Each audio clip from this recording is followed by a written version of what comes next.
your wife. I can't. This is so sad. I know I wouldn't say this again, but I do agree with Brett. Okay, Pastor Cal said, I'm not trying to get into your business, but do I always use protection though? I cannot believe I said Woody is mature. Hi everybody, welcome back to my channel. My name is Mope, and today I'm going to be reviewing Married at First Sight season 11 episode 7. All right, okay, great. All right, so I have my notes written down here on my iPad, and so I'm going to be going through it. But before we start, I say y'all be watching my videos. Y'all don't know how to click the subscribe button, okay? I'm gonna need you to do one thing for me, and that is to click on the subscribe button, okay? Don't just leave, don't just watch. I'm gonna need you to watch it and subscribe, please.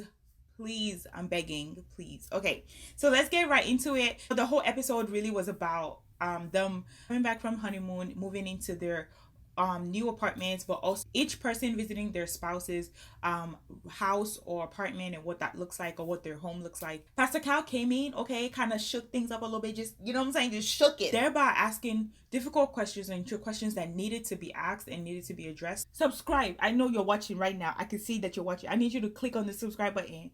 Y'all, come on. I'm gonna need y'all to subscribe. Help us sister out. Thank you. You guys are so sweet. So let's talk about Woody and Armani. I literally was like, oh my goodness, this is about to be their first fight. And then bam, Pastor Carl saved the day. Actually, to be honest, I feel like they kind of worked it out with themselves, which is why communication can literally destroy or make you like okay, I'm learning. One thing that I think a lot of people are probably ready for me to talk about was the situation with Pastor Cal. First of all, Woody don't have that many shoes. Okay, I get it for a guy, but I feel like guys have shoes. Like women have shoes, purses, clothes, blah blah blah blah. We have hair, we have all of this, we have makeup. I really think that guys, they have shoes. Like that's it. They have shoes, perhaps maybe games, but they have shoes. Like that's probably one thing to be said. So I didn't necessarily see it as a problem for Woody to have that many shoes, and the same thing for Miles as well. But anyways, I do think that when the situation arises for there to be some form of, you know, conflict or argument between Woody and Armani, they slash Armani kind of handled it in a matured way. Honestly, Woody did as well. Woody was talking about like how, you know, communication is key and that's something they might be good at. And so then, you know, he said, you know, just like, you know, she's not gonna go cut off her hair without me knowing, something like that. And Amani was just like, it's just hair, I can cut it and it's my hair, it's my body, I can do whatever the heck I want to do. He was mad enough to explain where he was coming from. Unfortunately, had been in a situation where he met somebody that they were, I guess, dating for quite a long period of time. They ended up getting pregnant, and she went behind his back to abort the pregnancy, of which he was not okay with. And ever since then, I think it's like a thing. Amani was like, well, I mean, I'm not gonna, I would definitely let you know before I cut it or before I make, you know, do something drastic. I will let you know. However, I don't want it to seem like you are controlling whatever it is I do, like cutting my hair. It's my hair. So yeah, I'm kind of happy that they squashed it. Okay, it wasn't like a fight, to be honest with you. I almost got there. Okay, but because of, I think, their level of maturity and also the way, I cannot believe I said Woody is mature, as well as Pastor Cal being present, I think that helped a lot, honestly. Pastor Cal said, I'm not trying to get into your business, but do I always use protection though? So let's move on to Bennett and Amelia, who is my favorite couple.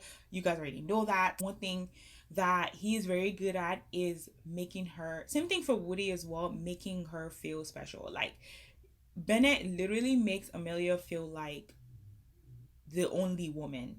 I was also impressed. He built the house by himself. Pastor Cal came in and, like, you know, shook it. Okay, there was a situation which I think we we're all kind of looking forward to them addressing it in the first place, which is the fact that Amelia would most likely have to move for residency. Like, would they, you know, move basically with her to whatever state her program is going to be. And I think I love that he was very honest with his response by saying, like, honestly, I don't know. It's a very loaded question. He has his own business here. He has his own thing here. It's going to be very, very, very, very hard to leave all of that. He also said he's okay with okay and open with being a stay-at-home dad.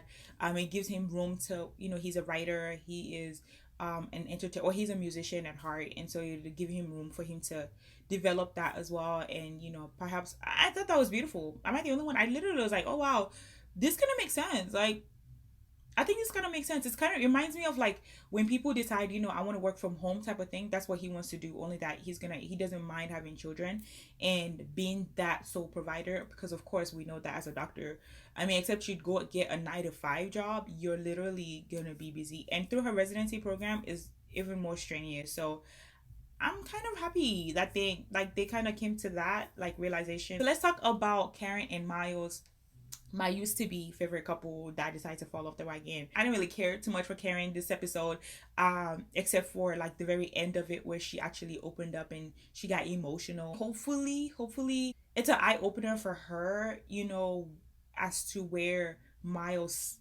is or Miles stand in a relationship. Miles literally said, I'm not going nowhere. Based off of what she's gone through, obviously, I feel like I am understanding of the fact that she has been so hesitant, so cold, this whole time. But as I said it last episode, and I think a lot of you guys agreed with me in the comments, like, I really feel like she checked out. But this episode, I could see her being more open, like more like, she let her guard down just like a little snitch a little bit, okay? I am so grateful for Pastor Cal to ask how Miles was doing. I get the whole idea of like whatever makes you happy makes me happy. I get it. But that's not reality. Like that everybody's gonna have needs and wants and expectations and things that everybody has to get acclimated with. And so I think that I was happy that he mentioned that to Miles. Like, what do you want?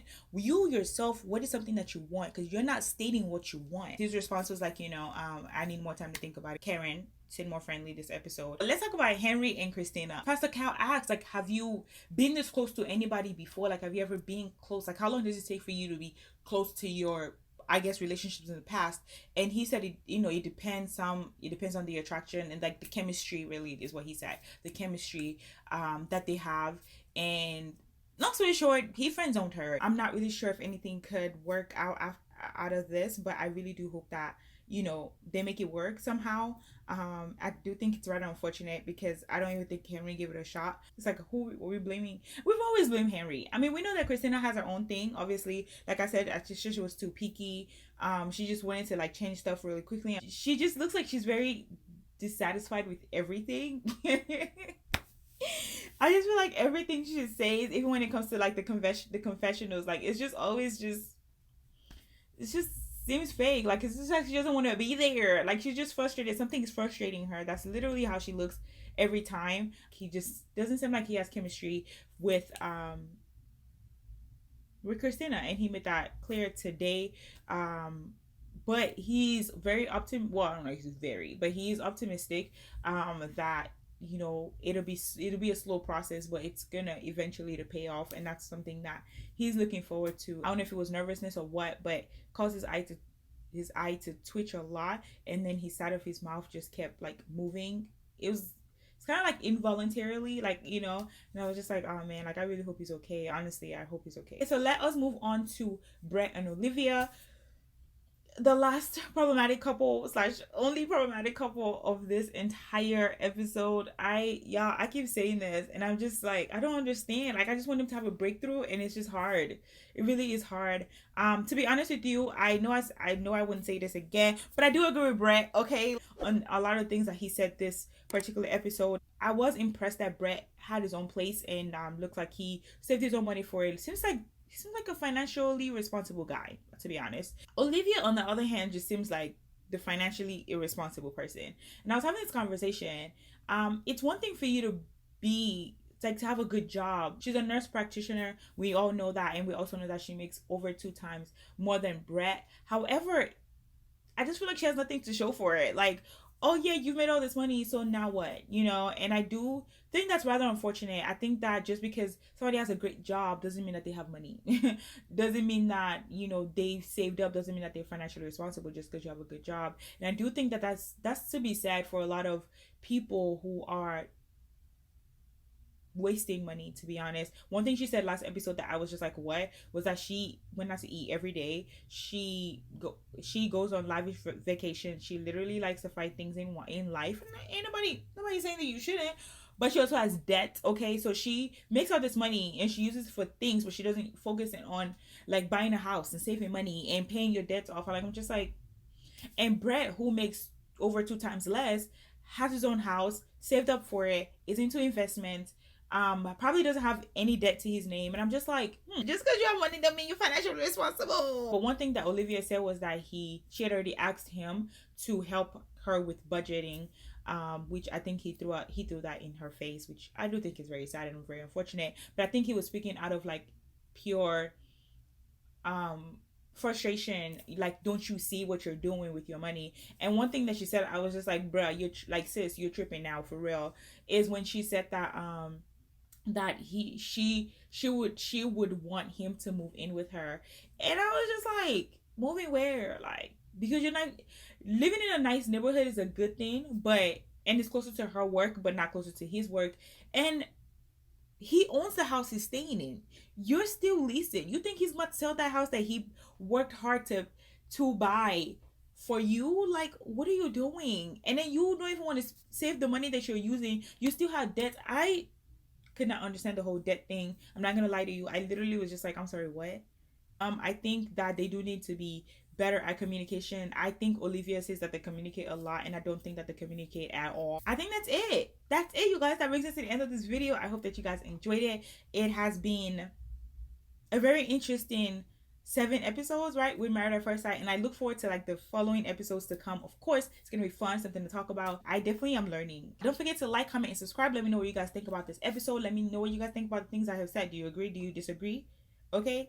Are your favorite couples still your favorite couples? Let me know down below. What do you think about the whole Brett and Olivia thing? I think it's a big deal, honestly. I think people need to agree financially, and I don't think she's ready to give up her way of life for that. You guys subscribe. Don't just watch my video and click away. Subscribe, okay? Subscribe. You see me telling you to subscribe, and don't just watch the first 3 minutes and you click away. You need to subscribe to the video, okay? Thank you. You guys are so sweet. Don't forget to be kind to yourself as well as others around you. Bye.